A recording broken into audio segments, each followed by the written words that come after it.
خۆ خاڵە سنوورەکان بەشی تەواوی موچەی فەرمانبەران دەکات داهاتی نەوتیش تەنها بۆ چەند تاقم و دەستەیەکە و کەس نازانێت چی لێ بەسەر دێت.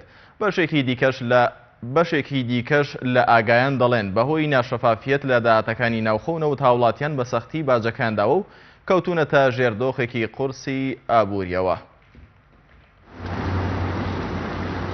چەند مانگێک بەر لە ئێستا بەهۆی دابەزینی نرخی نەوتەوە حکومەت ڕایگەیاند ئیدی لە توانای دانیا موچە لە کاتی خۆیدا دابەش بکات.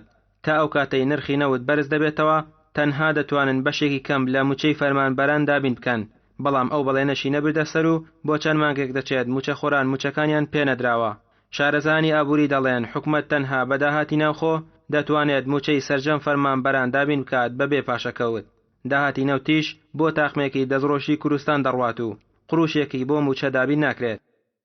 من بڕام وایە کە داهاتی کوردستان بە شێوەیەکی زۆر باش بەشی موچە ئەکا، بەڵام کێشە لە کوردستانە کێشەی شێوازی ئیدارەدانی حکومڕانی و ئیدارەدانی ئەم بوجە و داهات و خەرجیانێ. پاردیمگای کوردستان زۆرترین دەسەڵاتەکانی لەلایە بە حکمیەوەی کە وەزارەتی سامانە سروشتەکانی بەدەستە بەکۆی گشتێتوان، بەڵام حکومڕانی هەرێمی کوردستان بە تایبەتی حکومەتی هەرێم لە ژێر دەستی پاردیمگاری کوردستانایە، بۆیە زۆرترین بەرپرسیارەتی ڕوبەڕووی ئەوە بێتەوە.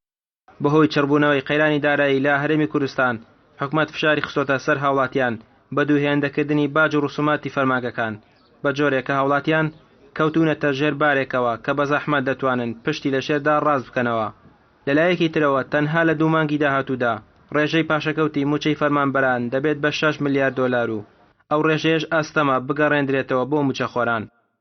بەداخەوە هەڵەیەکی استراتیجیە کە حکومەتی هەرێمی کوردستان وەکو داردەستێک بەدەستی ئەو زلهێزە ئابووریە گەورانەی کە لە ناو هەرێمی کوردستانەوە و بە تەنسیق لەگەڵ خەڵکانی تر لە دەرەوەی هەرێمی کوردستانە دەستکەوت و بەرهەمی نەوت و گازی هەرێمی کوردستان بە نایاسایی و بە شێوازێکی نادروست دەست ئەوانەکرێت. ئێمە بەداتا و بەڕەقەم سەلماندمان بەوەی کە ئەکرێ موچەی پاشەکەوت بەکار نەهێنرێ و بە ئاسایی موچە بدرێتەوە. دەوترێت قەیرانی ئێستای باشووری کوردستان دروست کراوە و ئەو پارەیەشی کە حکومەتی هەرێم لە فرۆشتنی نەوت دەستی دەکەوێت دیار نییە، بەڵام بەپێی زانیاریەکان تەنها لە مانگی ڕابردوودا حکومەتی هەرێم ڕۆژانە 600,000 بەرمیل نەوتی هەناردە کردووە، بەمەش 650 ملیۆن دۆلاری داهات هەبووە. ئەوە لە کاتێکدا موچەی مانگانەی سەرجەم فەرمانبەران بە سیستەمی پاشەکەوت و نیموچە مانگانە تەنها 420 ملیۆن دۆلاری پێویستە. ئێستا بەشێک لە سیاسیەکانی هەرێمی کوردستان دەیانەوێت لە ڕێگەی ئاشکراکردنی گەندەڵەکانی حکومەت ئەوە بە خەڵکی بڵێن کە ئەوان لە بەرەی گەلدان. خەڵکیش ئیدی لە چاوەڕوانی بێزار بووە و لە باشووری کوردستان چاوەڕوانی گۆرانکاری گەورە دەکرێت. ڕێمەر عوسمان، کەناڵی ئاسمانی پەیام، سلێمانی. وەزیری